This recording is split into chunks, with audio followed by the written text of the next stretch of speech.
আজকের কাজটি থাকছে কোনো মাটির থালা নয়, কাঠের বারকোশের উপর। হ্যাঁ, আসলে এটার কথা না আমার মনেই ছিল না। কালকে কপুর জন্মদিন উপলক্ষে এটি মা যখন বের করে তখন দেখলাম এটা অনেকটা পুরানো হয়ে গিয়েছে।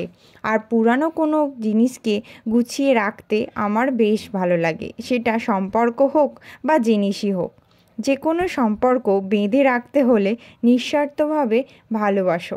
ভালোবাসা জোর করে পাওয়া যায় না। যাকে ভালোবাসবে তাকে মুক্ত করো। যদি প্রেম থাকে তাহলে সে অবশ্যই থাকবে। যে প্রেম কাউকে পাওয়ার জন্য হয় সেটা কখনোই প্রেম নয়। তাই আত্মসমর্পণ করা অবশ্যই উচিত। বাপরে, এত বড় বড় জ্ঞান কেন দিচ্ছি আমি? অনেক কথাই আমার শুনে ফেলেছো, এবার কাজের কথা বলি। এটাতে ফেব্রিক কালার ইউজ করেছি, 3 রকম কালার ইউজ হয়েছে, ইয়েলো, রেড আর হোয়াইট। কালারটি জল দিলে উঠে যাবে না যদি এটাতে টর্চার না করো। তো পুরো কাজটা কেমন হয়েছে অবশ্যই জানিও।